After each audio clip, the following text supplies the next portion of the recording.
Thank you, Wayne. Thank you. Good evening, ladies and gentlemen. Now, I'm hoping that you're not expecting a real good speech, aren't we? Because I haven't written anything down, so I'm just going to tell you what's in my head. And what's in my head now is that I'm a very, very proud man and a very, very proud father. And I'd like to officially welcome Harry into our family. And I couldn't wish for a better son-in-law. He's a good lad.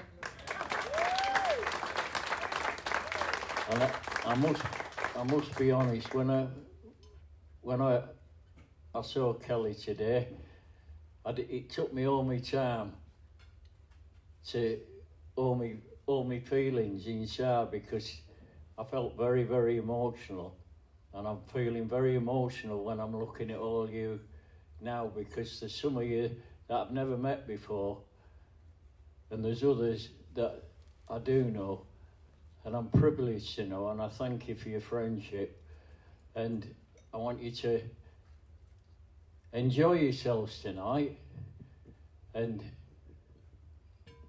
just have a good drink and enjoy yourself. Now, I'm not sure what I've got to do now. I've got to toast the bride and groom. No. All right. Well, thank you very much anyway.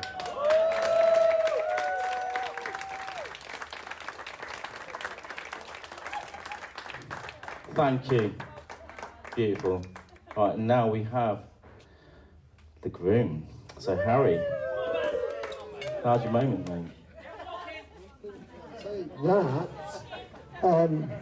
There's only one thing I can do, okay? I think you all know, but I like to walk and talk, okay? And the second thing I like to do is I like to try and educate people, okay? Now, Kelly has given me strict instructions. Someone get a stopwatch on 7 minutes, okay? And it's a challenge. It's a challenge. Hey, here he is.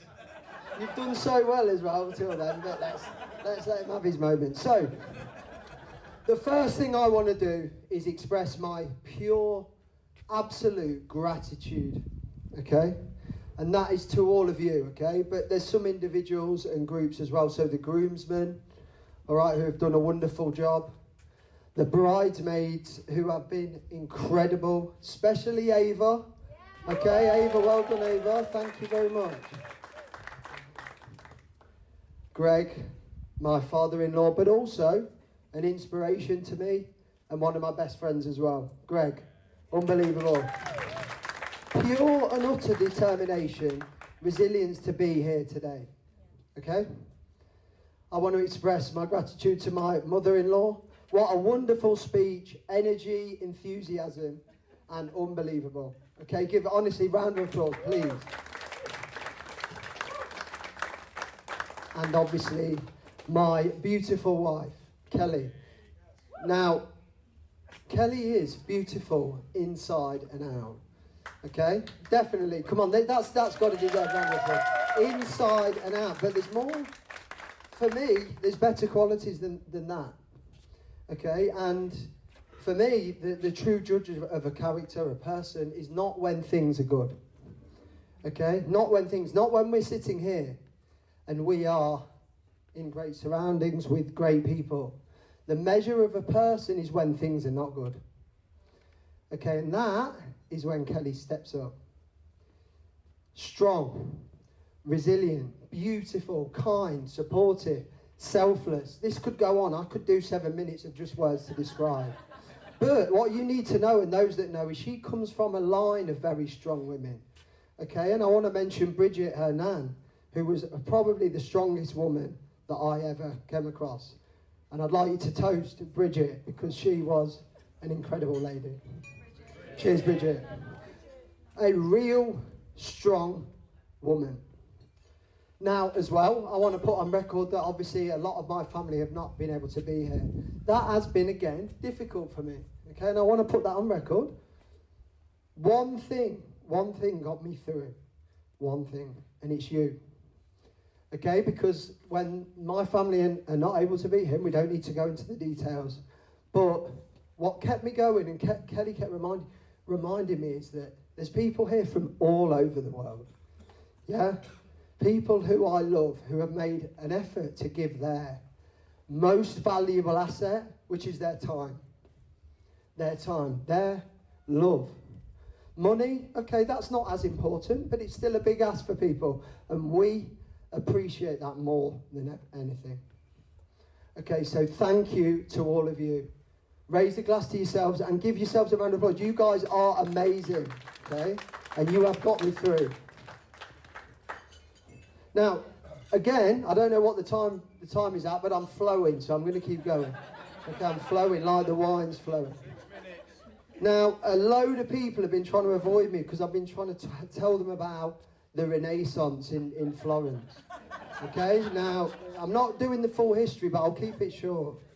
Why that resonates with me is because you've got to remember, during COVID, we made a huge decision. We moved to Dubai. We moved in when the graph was, when they made it up anyway, but the graph was at its peak, and we decided to make a big move, and we moved to Dubai. Now, everyone sees our Instagram and thinks, there, that's amazing, man.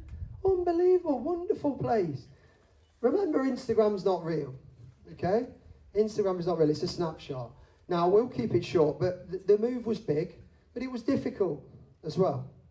Very, very difficult, especially for me, away from family, out of my comfort zone, okay? And I had to restart or rebirth, which is what the Renaissance means if you listen to me for the last 2 days, which not many people have, okay? The rebirth. Sometimes in life you need to go and reset. Put yourself out of your comfort zone. Do something different.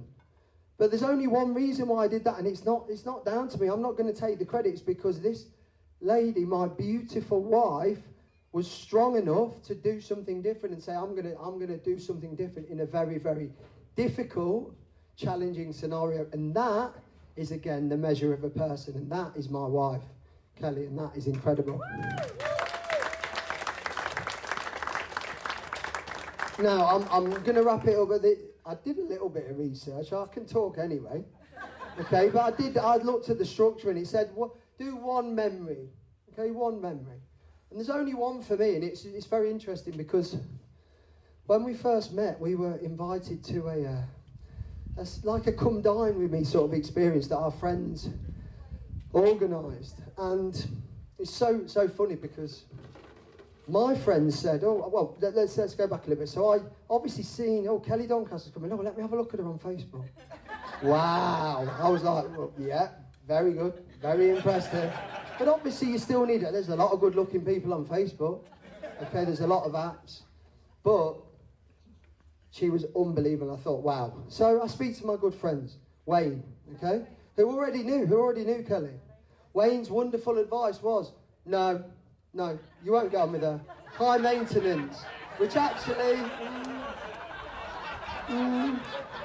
but I love a challenge, okay? So that was it. But the funniest thing was as well, Kelly's friends, they'd been given advice as well. And they said to Kelly, no, he's very mardy, he's very, very serious. I mean, who is that even anyway? I wasn't walking and talking then anyway. No. I've relaxed a bit now. I've chilled out. Moral of that is your friends speak a load of rubbish. Yeah. Don't always listen to your friends. But on the whole, they do give good advice. Now, I'm going to conclude now by saying again, I'm going to go back and say that the most important thing here is not the place. The place is incredible. Okay, the place is incredible. Look at it. What makes this place is the people inside the place. Okay? And that is you guys. And me and Kelly will say to you now, we are eternally grateful to you. Okay, we are eternally grateful. You made the place, but yeah, it's not too bad. I mean, I've done well, I've got good taste. Okay, obviously I had a lot to do with picking this, but, it wasn't difficult. So, what I would like to say is, we express our ultimate gratitude to you. You made the place, you fill our hearts. Okay, and thank you, and have the best evening.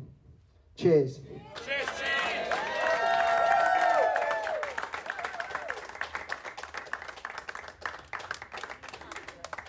Wow. Right.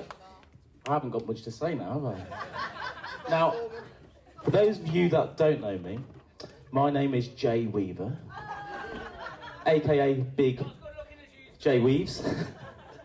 No, I'm Wayne. Jay's over there. Unfortunately, Jay wasn't 100% sure because of his hectic schedule, his very stressful job as a captain on a super yacht. He wasn't 100% sure if he could attend, but he's here. I had to stand in as best man. I was a groomsman, and when Harry asked me to be best man, I was so honoured and so grateful, because I've been friends with Harry for 24 years. We met in 1999.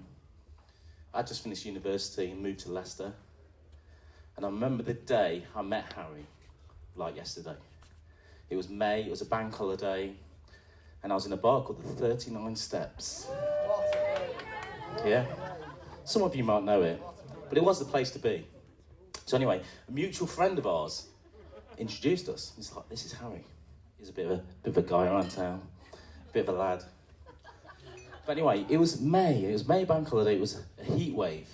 And the one thing that stuck out to me was the fact that it was really hot, it was a small packed bar with everybody dancing, and Harry was wearing a ribbed turtleneck jumper. And all I could think was like, God, nice guy, but he must be so hot. And I know, and Harry knows, you like to sweat, don't you?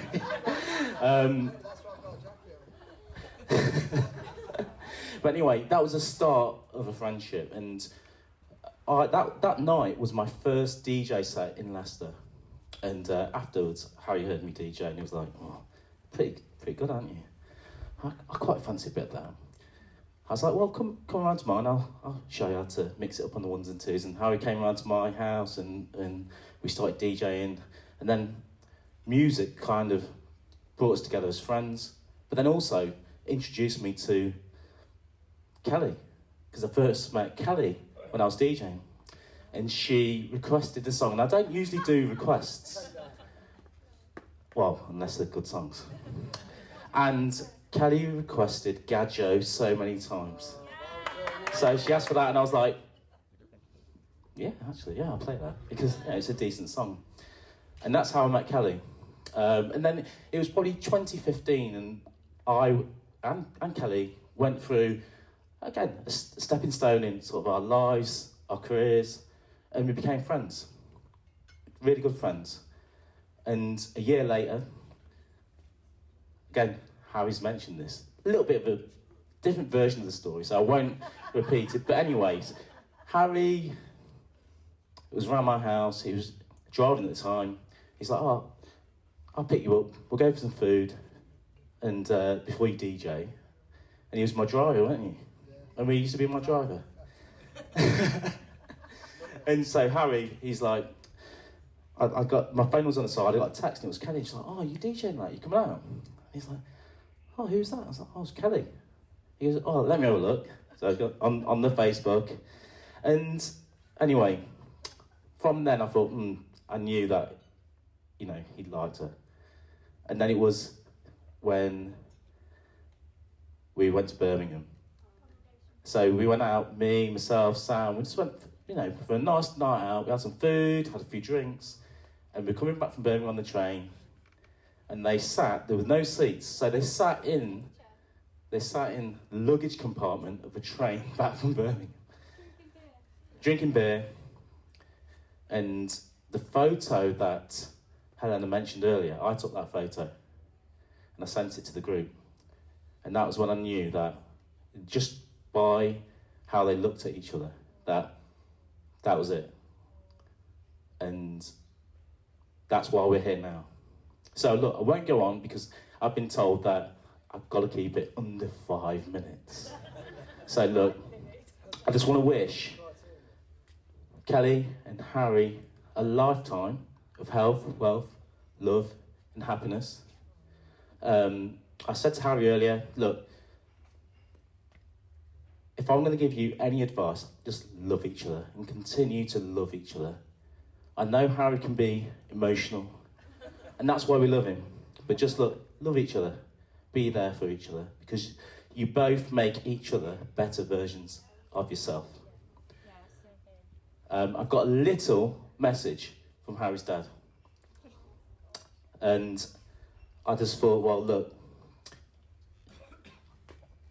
I won't go into the details of the situation, but look, I just thought, like, I really wanted to give some advice or say a few words from Harry's dad.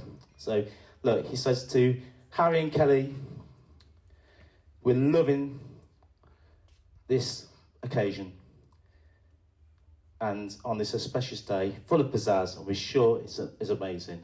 And he just wants to wish you all the best. He's so happy for you both. And Harry, your dad's so proud of you and the man you become. And a little bit of advice from Steve.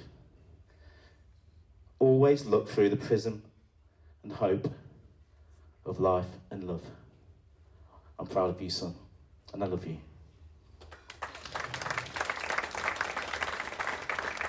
So to absent friends and family, to Kelly and Harry, I wish you a life of everything you deserve, because you deserve the world. And thank you for just letting all of us be a part of this special day. Thank you. To Harry and Kelly,